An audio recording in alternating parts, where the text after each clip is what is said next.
The first day of junior year at Westwood High was supposed to be a fresh start for the new girl.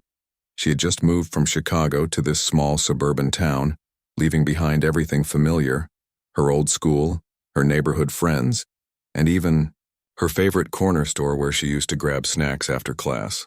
Her mom said it would be good for her, a chance to start over in a quieter place. But as soon as she stepped into homeroom that morning, she realized things weren't going to be as simple as she hoped. She walked into the classroom wearing her favorite outfit, a pair of high-waisted jeans, a bright yellow top, and sneakers so clean they looked brand new. Her braids were neatly styled, framing her face perfectly. She felt confident, ready to take on whatever came her way. But confidence doesn't always shield you from judgment. As soon as she entered the room, whispers started spreading like wildfire. "Who's that?" One student whispered loud enough for her to hear. "She looks different," another muttered under their breath. Different. That word hit hard. Different wasn't always a compliment around here.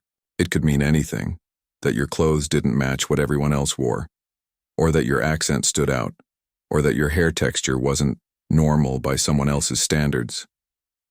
The new girl tried not to let those comments get to her. After all, she'd dealt with worse before. Back in Chicago, kids teased her for being too smart or too quiet or too bold, depending on the day. She knew how to keep her head down when necessary, but keeping her head down wasn't going to work at Westwood High. Not with them around. They called themselves the Queens. 3 girls who ruled the school like it was their kingdom. Tall, blonde, and always dressed like they were auditioning for a fashion magazine cover, these 3 made sure everyone knew their names. They strutted through the hallways like royalty, expecting people to move out of their way without question. If anyone dared to cross them, they paid the price. Rumors spread, lunches got ruined, friendships ended. Everyone feared them, including teachers who turned a blind eye to their antics most of the time. On her very first day, the new girl found herself sitting near them during lunch. She hadn't planned it, it just happened. One moment she was looking for an empty seat, and the way. Next thing she knew, she was setting her tray down at the end of their table. Big mistake. Within seconds, one of the queens leaned over, smirked, and said, "Oh, look, we have a celebrity joining us today." Her tone dripped with sarcasm. The other 2 laughed like it was the funniest joke in the world. The new girl froze, unsure whether to laugh along or ignore them completely. Before she could decide, one of them added, "What's with the braids? Trying to make some kind of statement?" Heat rushed to her cheeks. She wanted to say something clever, but nothing came out. Instead, she focused on eating her sandwich, pretending like their words didn't sting. But deep inside, she felt that familiar knot forming in her stomach, the same one she got whenever bullies tried to push her buttons back home. Things only got worse later that week. During gym class, one of the queens accidentally tripped her while they were running laps. When she bent down to tie her shoelaces afterward, another one snickered. Clumsy much? By Friday, they'd taken things to a whole new level. Someone poured chocolate milk all over her locker right before last period. When she opened it, sticky brown liquid spilled everywhere, ruining her books and notebooks. And standing nearby, smirking like it was the funniest prank ever, was the leader of the group. "You really need to learn how to blend in," the girl said, tossing her ponytail over her shoulder. "This is our school now. Maybe try fitting in instead of sticking out like a sore thumb." For a moment, the new girl just stood there, staring at the mess in front of her. Then, without saying a word, she grabbed a napkin from her bag and started cleaning up. People gathered around, watching silently, waiting to see if she'd cry or scream or run away. But she did none of those things. Instead, she turned to face the bully, looked her straight in the eye, and said calmly, "You think this is power? Making fun of someone because they're different? Wow. Must be exhausting living like that." The bully blinked, caught off guard. For once, her sharp tongue failed her. All she could manage was a weak, "whatever," before walking away. That night, lying awake in bed, the new girl replayed the scene in her mind over and over again. She thought about all the times she'd stayed silent, letting bullies win because fighting back seemed too hard. But something inside her had shifted that day. This time she wasn't going to let them walk all over her.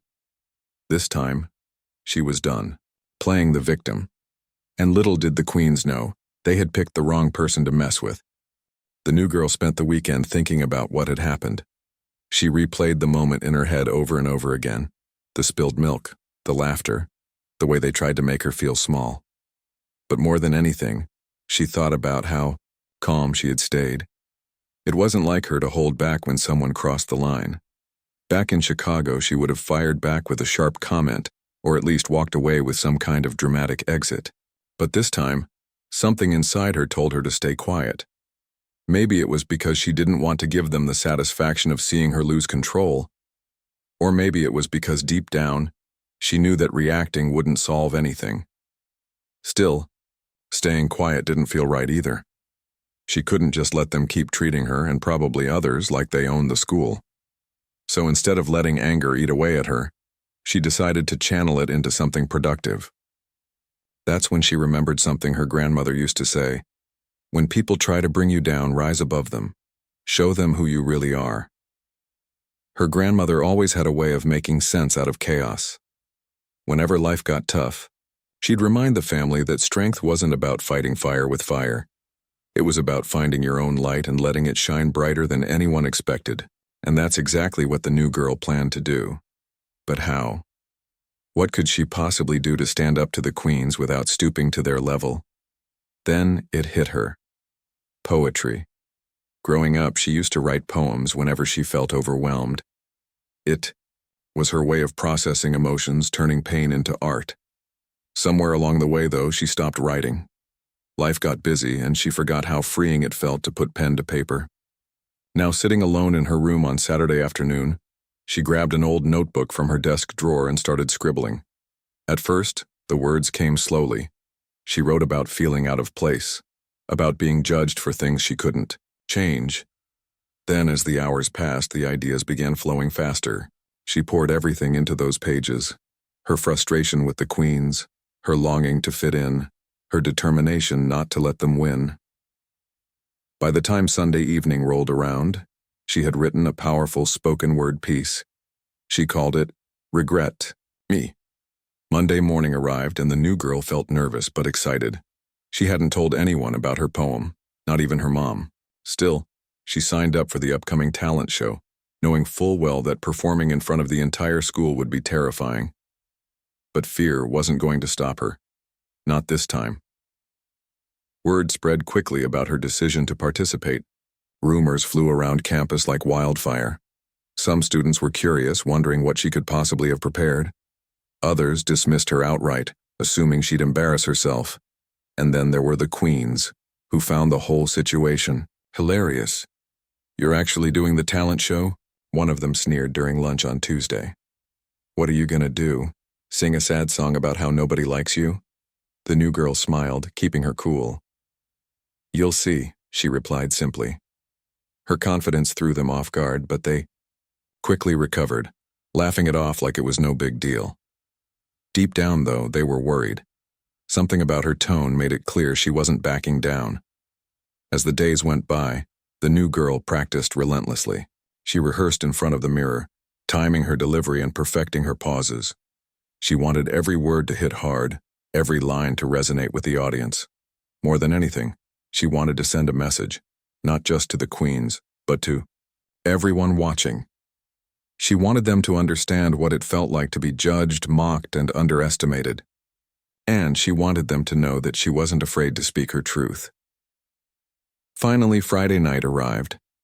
The auditorium buzzed with excitement as students filled the seats, chatting loudly and speculating about who would perform next. When the MC announced her name, the room fell silent. For a brief moment, all eyes were on her as she stepped onto the stage. Dressed in a bold yellow dress that matched her confident demeanor, she took a deep breath and looked out at the crowd. Then, she began. Her voice was steady, each word dripping with emotion. She spoke about racism, about microaggressions, about the weight of carrying stereotypes. She talked about growing up in a world where people often judged her based on her appearance before getting to know her. Every line cut deeper than the last, leaving the audience spellbound. Teachers sat quietly nodding along. Students whispered to each other, amazed by her courage. Even the judges, who had seen dozens of performances already, leaned forward in their seats, captivated. By the time she finished, the room erupted into applause. People stood up, cheering and clapping as if they couldn't get enough. The new girl soaked it all in, smiling despite the lump in her throat. She had done it. She had shown everyone exactly who she was. And more importantly, she had silenced the queens. After the performance, the atmosphere at school shifted dramatically. Students who had once ignored her now approached her between classes, congratulating her on her bravery. Teachers praised her for speaking out, sharing stories of their own struggles with discrimination. Even parents reached out, thanking her for inspiring their kids to embrace their uniqueness. But while the rest of the school celebrated her victory, the queens simmered with resentment. They couldn't believe she had managed to turn their bullying into fuel for something so powerful. Their reign of terror suddenly felt fragile, like a house of cards ready to collapse.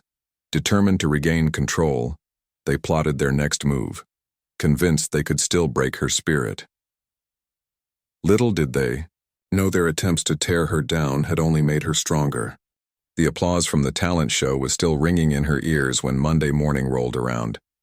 The new girl walked into school feeling a mix of emotions: pride for what she had accomplished, relief that it was over, and a tiny bit of nervousness about how things might change.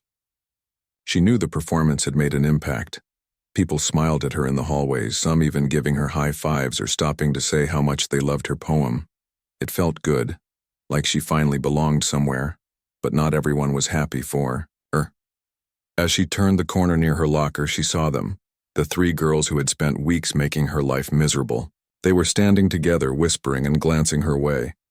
When one of them caught her looking, they smirked, as if daring her to approach. For a moment, she hesitated. Was this going to be another round of their games? Another attempt to bring her down? She didn't have to wait long to find out. Later that day, during lunch, they cornered her near the vending machines. One of them stepped forward, arms crossed, clearly trying to look intimidating. "You think you're untouchable now?" she said, her voice dripping with venom. "Just because you got a few claps doesn't mean you're special." The new girl took a deep breath, refusing to let their words rattle her. She'd been here before, standing face to face with people who thought they could crush her spirit. But something inside her had shifted since the talent show. She wasn't the same person who had walked into Westwood High just weeks ago. Now she carried herself differently, with confidence, with purpose. "You think you're funny?" she replied, keeping her tone calm but firm. "This is your idea of power, making fun of someone because they're different?" For a split second, the bully looked taken aback. She hadn't expected such a direct response, but then she recovered, sneering. "Different? You mean weird. No one asked for your opinion here." The new girl didn't flinch. Instead, she smiled, a small, knowing smile that seemed to unnerve the other girl even more. "Do what you want," she said simply. "But remember, you already lost. Everyone saw who you really are." Her words hung in the air like a challenge. The bullies exchanged uneasy glances, unsure of how to respond. They weren't used to being called out like this, especially not in front of others. For once, their usual tricks, mocking, teasing, intimidation, didn't seem to work. And that scared them. Over the next few days, the tension between the new girl and the queens grew thicker. They tried everything they could think of to regain control.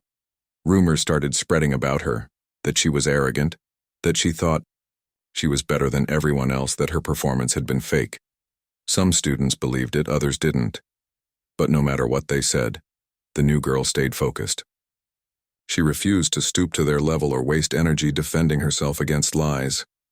One afternoon, while she was working on homework in the library, a classmate approached her table. "Hey," he said awkwardly, sitting down without asking. "I just wanted to say, I don't believe any of that stuff they're saying about you. You were amazing at the talent show." His comment caught her off guard. She hadn't realized anyone outside her immediate circle cared enough to speak up. Thanks, she said, smiling genuinely. That means a lot. He shrugged, looking embarrassed. Yeah, well, I guess I just wanted to say sorry too. Sorry for not sticking up for you earlier, when those girls were messing with you. We all saw it happening, but none of us did anything. That wasn't cool. His honesty touched her. She nodded, understanding where he was coming from. It's okay, she told him. I get it. Standing up to people like that isn't easy. Trust me, I've been there. Their conversation ended shortly after, but it left her feeling hopeful. Maybe her poem had done more than just call out the queens. It had inspired others to reflect on their own actions. Maybe it had reminded them that staying silent when someone is being bullied isn't neutral. It's choosing a side. Despite the growing support from classmates, the queens weren't ready to give up. If anything, their frustration only grew stronger. They couldn't stand seeing the new girl thrive while their influence dwindled. So, they decided to take things to the next level. On Thursday morning, the new girl arrived at school to find her locker covered in graffiti. Someone had spray-painted the word "fake" across the metal door in bold red letters. A crowd had gathered around, whispering and pointing. When she saw it, her heart sank, not because she cared what they thought, but because it proved how desperate they were. This wasn't about her anymore. It was about them clinging to the power they thought they deserved. Instead of reacting, she grabbed a rag from her bag and started cleaning it off. Students watched silently, unsure of what to do. Then, one of her friends stepped forward and handed her a bottle of cleaner. Here, she said softly. Let me help. Others joined in, forming a line to pass supplies and wipe away the paint. Within minutes, the graffiti was gone, leaving behind only faint streaks that would fade. With time, the act of solidarity sent a clear message. The queen's bullying wasn't going to divide the school anymore. In fact, it was bringing people closer together. By Friday, the tide had officially turned. During gym class, one of the bullies tripped. The new girl again, this time spilling water bottles everywhere. Expecting tears or anger, she froze when the new girl calmly picked up her things and said, "Wow, must be exhausting living like this, always trying to bring others down just to feel better about yourself." Her comment struck a nerve. Several students nearby chimed in, calling out the bully's behavior.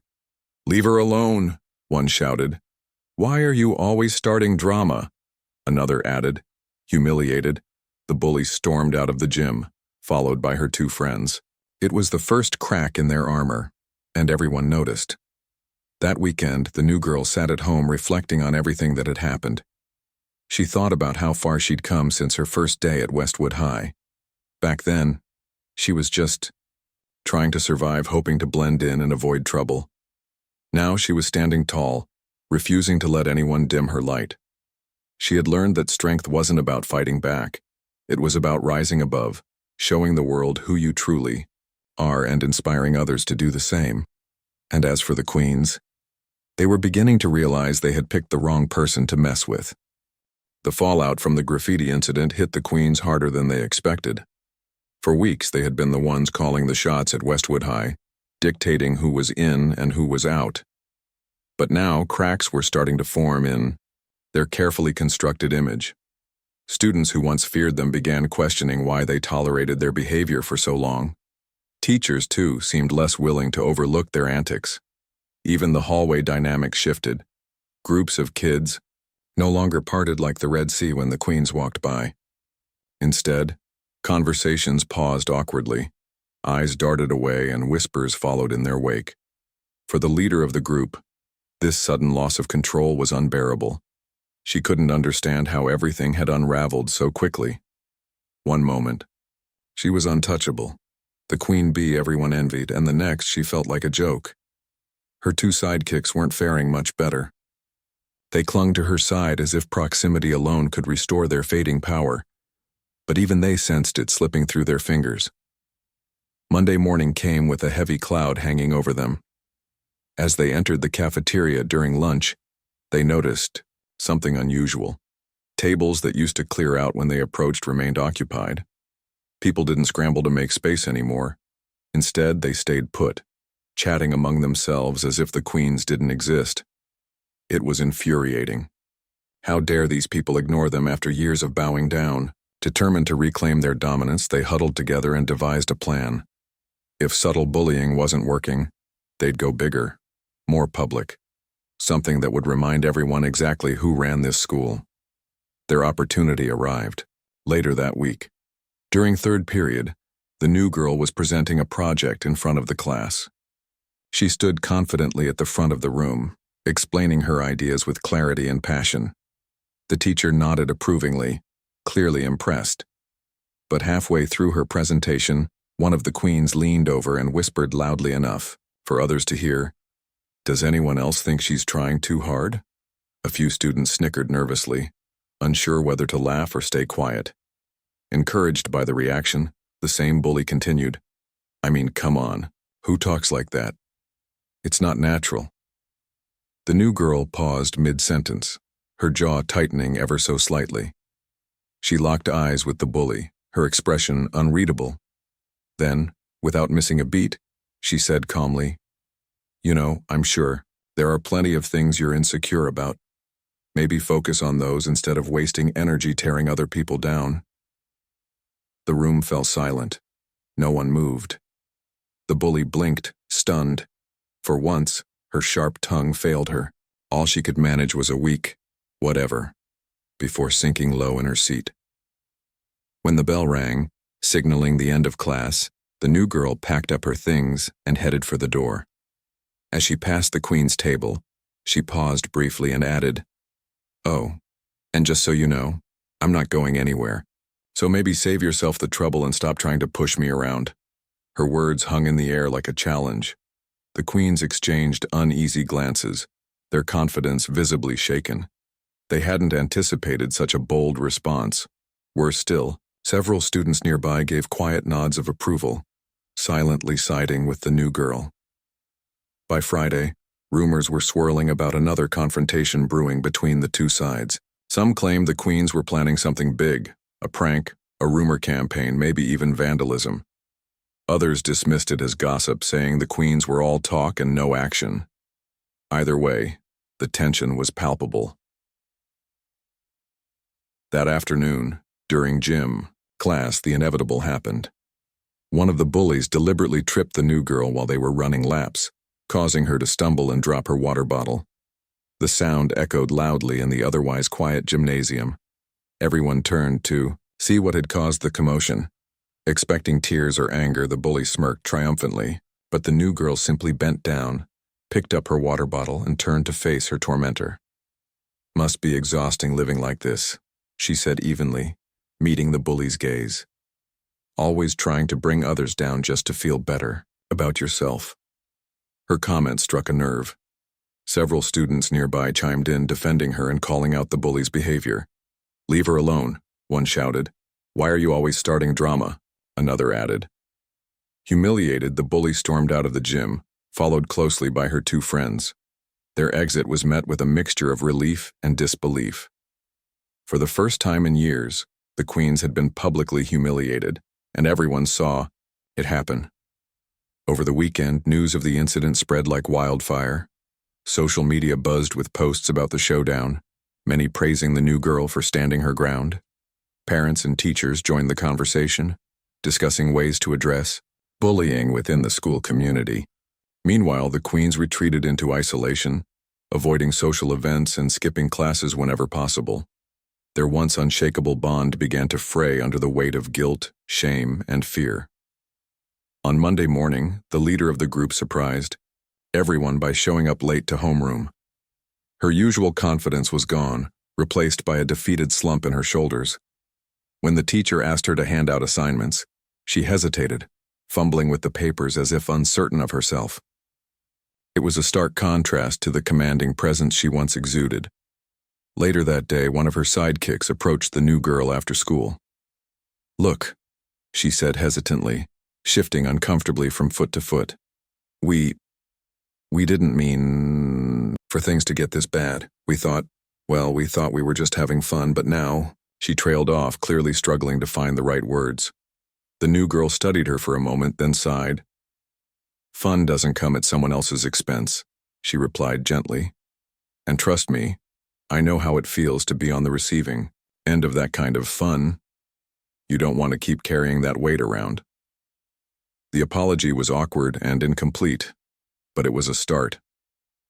The new girl accepted it cautiously, knowing true change wouldn't happen overnight. Still, she couldn't help but feel a flicker of hope. Maybe this experience would teach them something valuable about empathy and accountability. Maybe it would inspire others to speak up when they saw injustice unfolding. As she walked home that evening, she reflected on everything that had transpired. From the moment she stepped foot in Westwood High, she had faced challenges that tested her patience, resilience, and courage. Yet here she was, still standing, stronger than ever. And though the battle wasn't entirely over, she knew one thing for certain: they had picked the wrong person to mess with. The tension in the air at Westwood High was undeniable. Everyone could feel it: the shift in power, the crumbling facade of the Queen's reign, and the growing respect for the new girl who had refused to back down. For weeks, the Queens had tried every trick in their book to regain control, but nothing worked. Every move they made only highlighted how desperate they were becoming, and their attempts to bully the new girl into submission had backfired spectacularly. By mid-October, cracks in their friendship began to show. The leader of the group, once so confident and commanding, started snapping at her two sidekicks over the smallest things. She accused them of not doing enough to fix the situation. Meanwhile, one of the sidekicks grew quieter, avoiding eye contact during lunch and retreating into herself whenever the topic of the new girl came up. The other sidekick seemed torn between loyalty to her friends and guilt over what they'd done. It was clear that their unity, once unshakable, was now fragile and fractured. Despite their internal struggles, the Queens weren't ready to give up just yet. They decided to orchestrate one final grand gesture, a plan so bold it would remind everyone why they had ruled the school in the first place. Their idea? A public humiliation of the new girl during the upcoming pep rally. With hundreds of students packed into the gymnasium, it would be the perfect stage for revenge. The day of the pep rally arrived, and excitement buzzed through the halls. Students filed into the gym, chatting loudly and cheering as teachers set up decorations and speakers. The new girl sat quietly near the back, observing everything with a calm demeanor. She knew something was coming. She could sense it in the nervous glances the Queens exchanged across the room. But instead of letting anxiety take over, she reminded herself of what she had learned these past few weeks. Strength isn't about reacting impulsively. It's about staying grounded no matter what happens. As the rally kicked off, the energy in the gym reached a fever pitch. Cheerleaders performed routines, athletes gave motivational speeches, and the crowd roared with enthusiasm. Then, halfway through the event, the leader of the Queen stepped onto the makeshift stage, microphone in hand. Her entrance drew murmurs from the audience, many wondering what she was doing up there. "Hey everyone," she said, flashing a practiced smile. "I just wanted to say, we've all been working really hard this semester, and I think it's important to recognize someone who's been standing out lately." Her tone was saccharine sweet, dripping with insincerity. The new girl tensed slightly, recognizing the setup immediately. Around her, students leaned forward, curious about where this was going.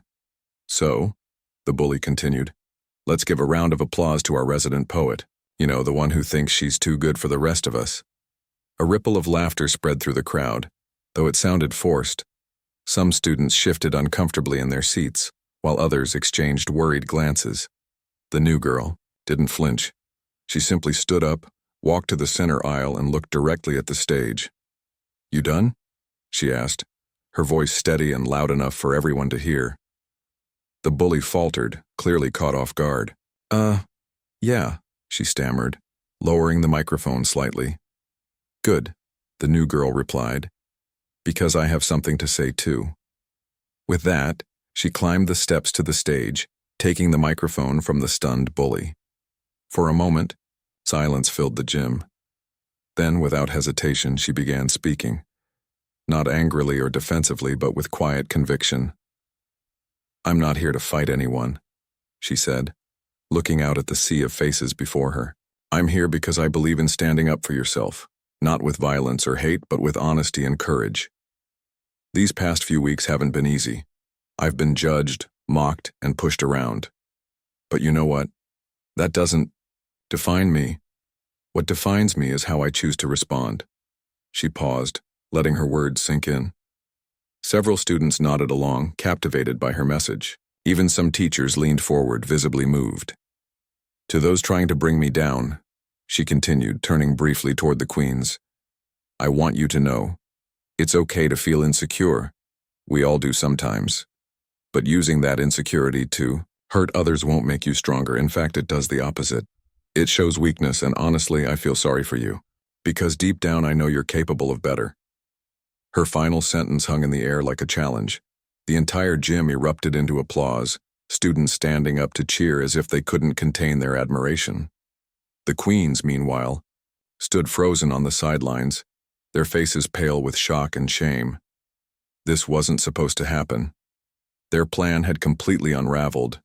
And worse, they had exposed themselves in front of the entire school. That night, the fallout was immediate. Social media lit up with posts praising the new girl's speech, calling it inspiring and empowering. Parents messaged the principal, demanding action against bullying. Teachers held impromptu discussions in class, encouraging students to reflect on kindness and empathy. As for the queens, their world collapsed around them. One of them transferred schools within days, unable to handle the backlash. The remaining two tried to apologize publicly, but their words rang hollow. Trust takes years to build, and theirs had been shattered beyond repair. For the new girl, life at Westwood High finally started to settle into a rhythm. Students who had once ignored her became allies, offering support and friendship. Teachers praised her resilience, inviting her to speak at school assemblies and community events. Even outside of school, her story gained traction online, earning her invitations to perform her poetry at local venues. Slowly but surely, she transformed from the outsider everyone underestimated to the role model everyone admired. Still, she never forgot where she came from, or the lessons she had learned along the way. Standing up to bullies wasn't about winning or losing. It was about refusing to let fear dictate your choices. It was about finding strength in vulnerability and inspiring others to do the same. And perhaps most importantly, it was about proving that kindness and courage can dismantle even the toughest walls. One afternoon, as she sat under a tree on campus writing in her notebook, a freshman approached her nervously. "Can I ask you something?" he said, fidgeting with his backpack straps. "Sure," she replied, smiling warmly. He hesitated before blurting out, "What do you do when people are mean to you? How do you stay strong?" She thought for a moment, then closed her notebook and turned to face him. "You remember who you are," she said simply. "No matter what anyone says or does, don't let them change how you see yourself. And if they try to push you down, rise higher. Show them exactly who they're messing with." Her advice stayed with him long after he walked away. Little did she know it would also inspire countless others, students, teachers, parents, strangers, to stand taller, speak louder, and live braver.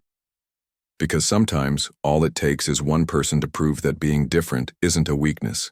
It's a superpower. By spring, the transformation at Westwood High was undeniable. The once toxic atmosphere that had defined the school for years began to lift, replaced by a sense of unity and respect. The new girl's courage had sparked something remarkable, a ripple effect that encouraged others to stand up against bullying, embrace their uniqueness, and support one another. Students who had previously stayed silent when witnessing cruelty found their voices. Teachers implemented anti-bullying workshops, inviting guest speakers to talk about empathy and inclusion. Even parents got involved, organizing community events aimed at fostering kindness both inside and outside the classroom. For the new girl, life felt lighter. She no longer walked through the halls feeling like an outsider. Instead, she carried herself with confidence, knowing she had earned her place, not by conforming to anyone else's expectations, but by staying true to herself.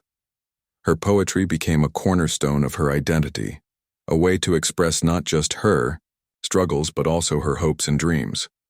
She performed at local coffee shops, youth centers, and even a citywide arts festival, where her words resonated with audiences far beyond the walls of Westwood High. But it wasn't just her personal growth that stood out. It was the impact she'd had on those around her. One day, as she sat in the library working on a new poem, a group of freshmen approached her nervously. "We just wanted to say thank you," one of them said, fidgeting with the hem of her sweater. "Your speech at the pep rally, it made us realize we don't have to put up with people treating us badly." The new girl smiled, touched by their honesty. "You guys are stronger than you think," she replied. "Sometimes all it takes is one person to stand up, and suddenly everyone else realizes they're not alone." Her words stuck with them, planting seeds of bravery that would grow over time. It was moments like these that reminded her why she had chosen to rise above the negativity instead of letting it consume her. Every act of kindness, every word of encouragement, mattered more than she could have imagined.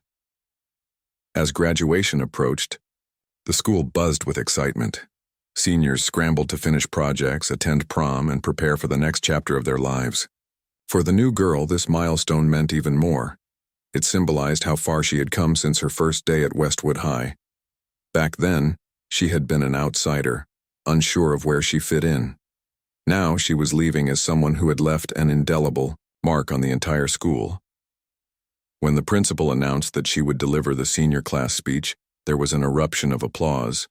Even students who hadn't always been friendly toward her cheered enthusiastically, recognizing the role she had played in reshaping the culture of their school. As she stood behind the podium on graduation day, looking out at the sea of caps and gowns, she took a deep breath and began to speak. 2 years ago, she started, her voice steady and clear. "I walked into this school carrying a lot of doubts. I wondered if I'd ever belong, if I'd ever find my place among people who seemed so different from me. But what I didn't realize then was that belonging isn't about fitting in. It's about being brave enough to stand out." She paused, scanning the crowd. Some students nodded while others leaned forward, hanging on her every word. "When I came here, I quickly learned that standing out isn't easy. There will always be people who try to bring you down, who tell you that your voice doesn't matter or that your differences make you less worthy. And sometimes those voices can feel overwhelming. But let me tell you something. They only win if you let them." Her gaze shifted briefly to the section of the audience where the queens used to sit. Only one of them remained, sitting quietly with downcast eyes. The other two had transferred schools months earlier, unable to face the consequences of their actions. While she harbored no ill will toward them, she hoped they had taken the time to reflect on their behavior and grow from it. "I'm not saying it's easy to rise above," she continued. "It takes strength, patience, and a whole lot of faith in yourself. But trust me, the reward is worth it. When you refuse to let fear dictate your choices, when you choose kindness over cruelty and courage over silence, you inspire others to do the same. You create ripples that spread farther than you'll ever know." Her voice grew softer, tinged with emotion. "To my classmates, you've shown me that change is possible. Together, we've turned a school known for division into a place where people celebrate each other's differences. That's something to be proud of. So as we move forward, let's carry that spirit with us. Let's keep rising, keep shining, and keep proving that our uniqueness is our greatest strength." When she finished, the auditorium erupted into thunderous applause. Students stood cheering and whistling as tears streamed down some faces. Teachers clapped enthusiastically, many wiping away tears of their own. In that moment, it was clear. The new girl hadn't just delivered a speech. She had given her peers a lasting reminder of what they were capable of achieving together. After the ceremony, as graduates mingled with family and friends, the new girl found herself surrounded by well-wishers. Classmates hugged her tightly, thanking her for inspiring them to embrace who they were. Parents shook her hand, telling her how much her story had impacted their children. Even teachers stopped to share heartfelt words, calling her a force of nature who had changed the school for the better. Amidst the chaos, she spotted one of the queen's former sidekicks lingering nearby. Their eyes met briefly, and the girl offered a hesitant smile before walking away. It was a small gesture, but it spoke volumes. Forgiveness doesn't happen overnight, but reconciliation begins with acknowledgement, and perhaps someday understanding. Later that evening, as she packed up her room in preparation for college, she stumbled upon the notebook where she had written her first poem for the talent show. Flipping through its pages, she marveled at how much had changed since those early days of frustration and self-doubt.